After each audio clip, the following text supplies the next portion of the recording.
and welcome to the Be Glad movement. My name's Pollyanna and I'm on a mission to bring you as many stories as possible of good coming out of bad and reasons to be glad. And today I'm joined by Estelle. Say hello, Estelle. Hello. Thank you so much for joining me. I know how super busy you are, so I am going to get out of the way and hand over to you and let you tell your story. Okay. I'll apologise for waffling in advance. I grew up with horses, and that was all I sort of knew. So I got up in the morning. I went for a ride at 6 in the morning. And that's how life was. So naturally, I kind of fell into training to be a riding instructor. So during my sort of first bit of training, I actually met my husband, James. So I was 17 when we met. Wow. He was based at Chivenor, so Royal Marine wife eventually, and bless him. and anyway, so I continued sort of my training and working with the horses, and eventually he was posted to Chivenor. So we moved down to Barnstable, which was lovely. And he did sort of an Iraq. I think we got married. He left for Iraq 5 days later. And anything to get out of going on honeymoon, I think. I think that was his honeymoon, actually. It probably was, with the lads. Yeah. Anyway, so he went off to Iraq, and then sort of life continued when he came home. And then the dreaded Afghan tour appeared. So that was in 2007. He went off. I'm still working with the horses at the time. As I say, that's all I ever did. So I was working up on Exmoor, and 2 weeks in the tour, I had a very bad accident where I sort of went up before I came back down, and I broke my back. So on impact, I knew I'd done it. Despite everybody doing the "you're fine, just get up," it's like, no, I know I've broken it. I was airlifted to Barnstable, where they obviously, checked everything, and yes, I have broken my back. I broke my L1. I was about 2 millimeters from my spinal cord, so I was really, really lucky. And obviously, it was touch and go how the operation would go, because it was that close. Yeah. I had to be moved to Exeter, but in the process of them waiting for a bed for me, I managed to pick up the hospital bug just to put a cherry on top of everything. Now I feel rubbish. And on top of that, every military wife knows that you have zero contact when your husband's out in Afghan. It's a case of sleeping with your phone just in case it goes at 2 o'clock in the morning, when they've actually got some comms. So I was kind of at this point where I don't want him to know, because I don't want him to worry. Because he was in recce troop. Sorry, my phone just pinged. He was in recce troop, and he was on the front line. I think they used to work about 3 miles ahead of the front line. So I didn't want him worrying about me. I want him looking after himself. Sure. And then, the welfare team from 40 Commando and Chivenor were outstanding. They were there that day. They arrived at Barnstable, and they were literally by my side from the minute it happened until I was back on my feet. So they were absolutely awesome. And obviously, everybody knows that tour. I think it was Herrick 7 was pretty horrendous. Right. So once they put you into a band, so they decide sort of how drastic it is as to whether your husband's coming home. And basically they band B'd me, I think, which meant they didn't really know which way it was going to go. So what they did was they put me in a band B, and then the decision was to let him know and bring him home. And within 24 hours of that decision being made, he was by my side. So that was amazing, because we all know what Afghan's like. It's horrendous. So he came home thinking the wife's bruised her back, she's being dramatic. and clearly I wasn't. And he was greeted by all the welfare teams, and they sort of briefed him before they saw me. And then a few days later, when I was actually feeling better and they could move me, I was then taken to Exeter. I think it was 2.5 hours on a spinal board, with obviously all, neck brace and on a spinal board. Was absolutely horrific. Yeah. So uncomfortable, and that was absolutely horrendous. So they got me to Exeter, where I had my own side room, and the husband could actually stay with me. So he didn't leave my side. He slept on a bench, I think, actually, for about 2 or 3 weeks. Right. And they upgraded him to a chair, so he was fine. And so I think I'd been there for about 5 days, and they operated on me, but it was a 2-table op. So basically, I was cut from my hip bone to my shoulder blades. Wow. So my upper body was kept flat, and then my hips were kind of turned facing that way. And then they turfed everything out, so they could get to my spine. So it was quite horrendous. I think it was about 5 hours, the operation. Yeah, it was quite horrific. But they've taken, I'm minus a rib on my left hand side now, which they sort of they put into a titanium cage, and then they screwed it sort of to the front of my spine. So I don't move from my L1, L2 and T12, because they're all fused together now. But you wouldn't know it, to be honest. Wow. But yeah, so, and then I left hospital, and I was there for about a month, I think.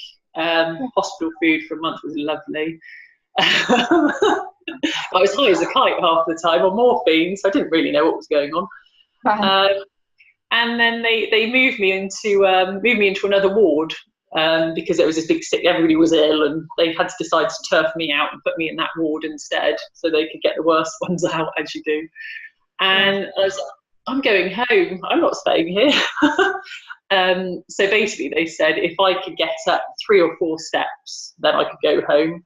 So that's what I did. So I just about made it. I think I dragged my backside up those stairs, actually, just to go home.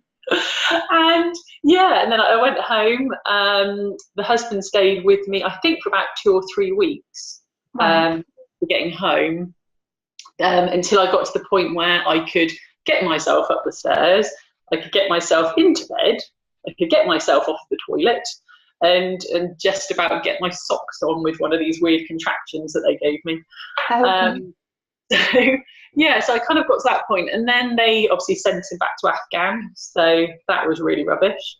Because at this point I could get up the stairs, and probably make it halfway down my drive, so it was baby steps. So I had to build myself up gradually, whilst being nagged by the husband before he left. So walk a little bit further, you can do it. It's like, I can't, I hate you right now. So he went back to Afghan. I continued trying to get myself on my feet and continue walking, and building myself up really gradually. He went back to Afghan. I think it ends up being a 7.5-month tour in total. They never end up being 6 months that they say, do they? No. I think all of them have been 7.5 months. Anyway, so he kind of came back, and I was a little bit stronger. It was about a year for me to sort of get going enough, really, where I could go for a long walk and I could do things for myself without being in pain. I've got a lovely sort of 11-inch scar right across my back, so that's quite attractive. It's like my sharp bite. So he came back and it was all fine. And then I kind of got to this point then where because I used to go to the gym quite a lot anyway when I was sort of working with the horses. That was my other thing that I did, my sanity probably. Right. And so I continued with that. And then 2 years after my break, I was pregnant with our first son, Ethan. And he was born on Christmas Day. So that was lovely. It's his own fault because he was really late. Bless him. But yeah, and then I fell into the point where I was mummy, and that's what I did, and that's who I was. I've lost who I was previously with the horses, because that was kind of what I was good at, and that's what I knew. Yeah. So now I'm mummy, and which I love, but you kind of lose your identity, don't you? I think when you become mummy, and so I kind of got to this point then where I was like, well, what am I going to do? So I then trained so that I could take fitness classes. So I got a qualification there, and I started running circuits at our school, which is lovely. So all the mums drop their kids off to school and then come for a thrashing or a workout. Yeah. I've got a reputation for being horrible. And then so I sort of do that, and then I fell into doing CrossFit, which I love. That's kind of my new passion, really, I think. Not very good at it, but I really like it.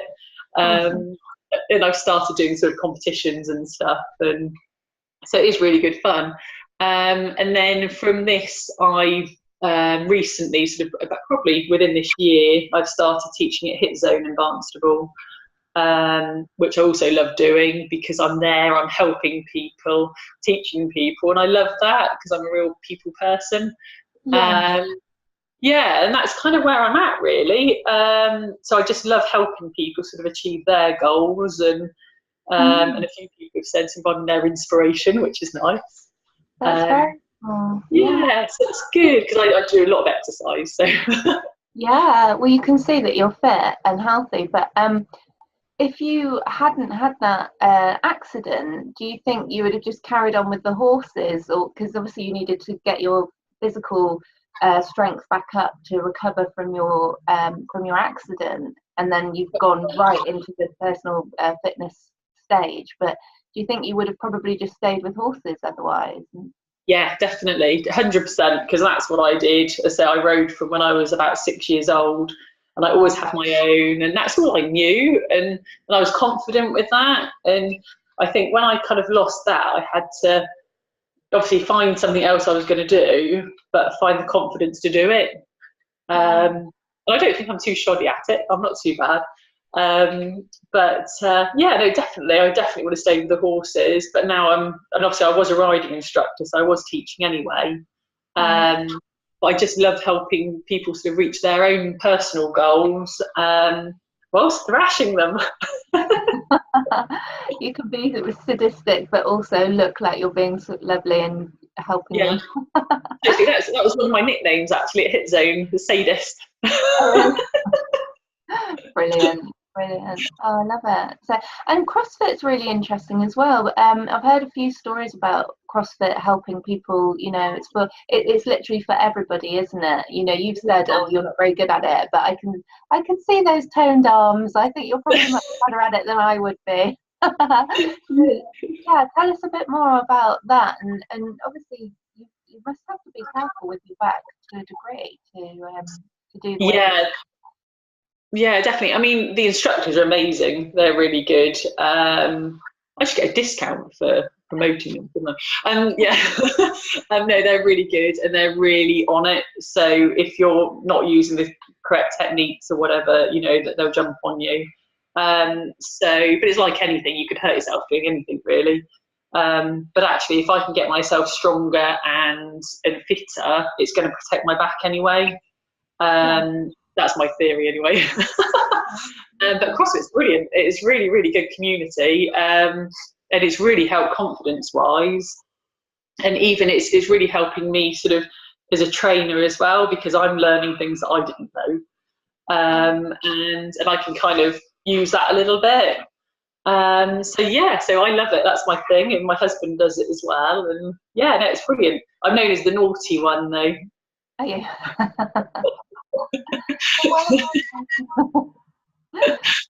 Oh, brilliant. Well, that's fantastic. I love that. You know, obviously it would have been nice to be able to carry on riding horses. Well, actually, I do. You do? I do. You are I the know, normal.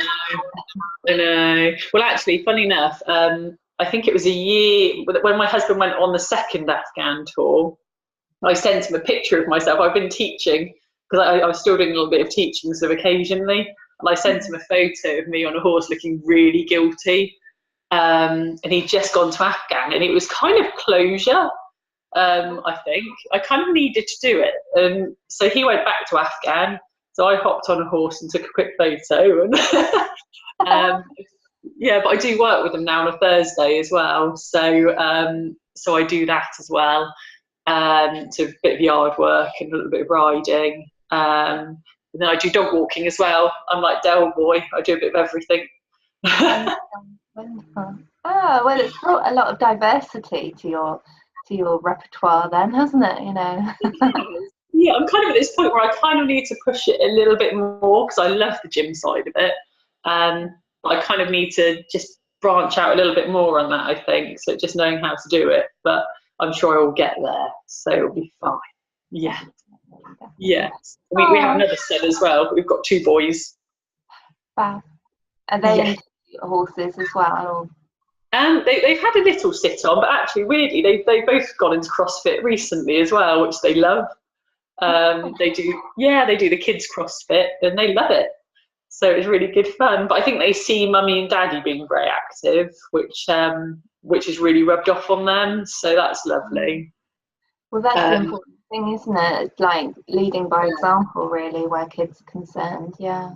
Yeah, definitely. So, but yeah, no, it's all been good. And to be honest, I mean, say the welfare system were amazing. So with my accident and stuff, and then obviously my husband was my rock kind of throughout it as well.